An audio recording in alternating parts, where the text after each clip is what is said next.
if you don't open your golden mouth. So living my faith is my calling, and work and life is my vocation. Why? Because I see work as a vocation. It is doing something not just for yourself, share with others, you can impact others, and of course you also learn something yourself.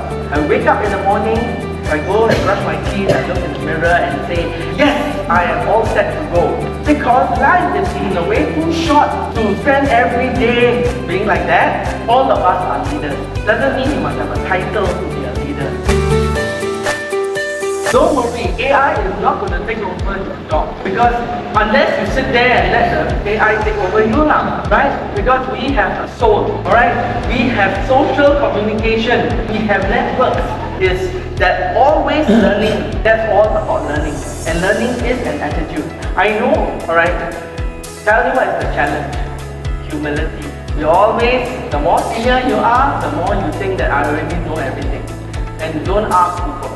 I count others as better than yourself. Then you are always prepared to learn. Alright, so it's both ways. Be prepared to ask for help and be prepared to share your expertise.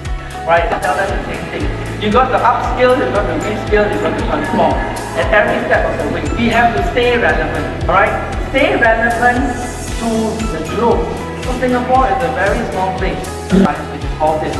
The other is stay open. Right? Because Singaporeans, don't be close-minded. Alright? Welcome foreign talent, symbiotic relationship. It is complementary. Alright? We have to stay open.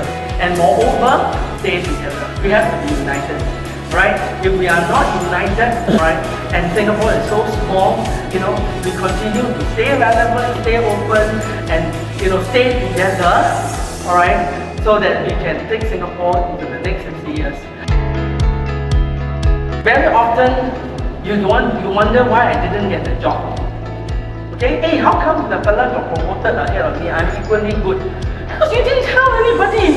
The attitude, that mindset, and competence that I believe have served me well. Alright? So I came up with this. Wrap the 4 I's and the 5 C's.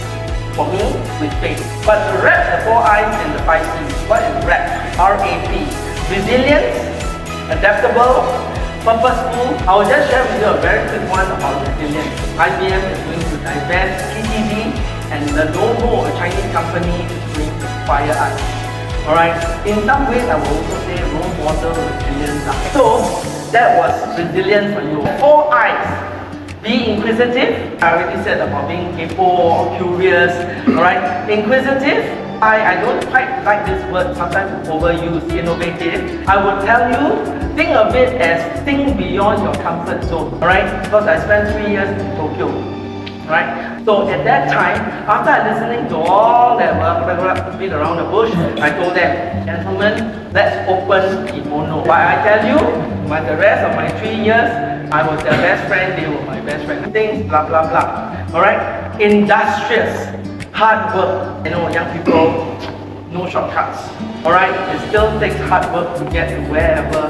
And the last I, very important. Alright? So integrity is a very key I. Alright? Don't change your soul for anything that you might think is good. The 5 C's.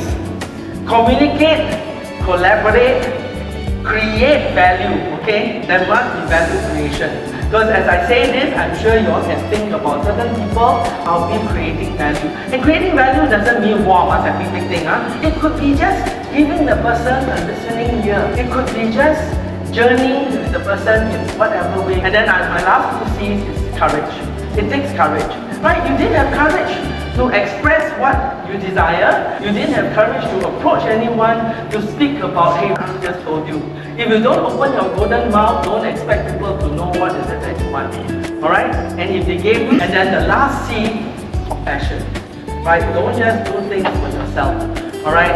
In the end, you got to be doing things for others. Because that is the bigger purpose in life. Alright? So, I would say it actually doesn't contradict. Alright? Because leaders always have to take tough jobs.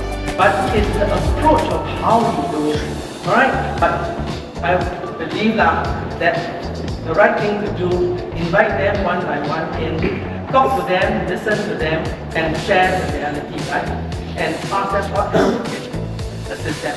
So I think that's how you combine leadership with compassion. But leadership and compassion is actually two sides of the same coin, right? I just hope that you remember the moment of gratitude. That if every day we spend that moment of gratitude, you will make your life more fun, you'll smile, and you'll be a happier person.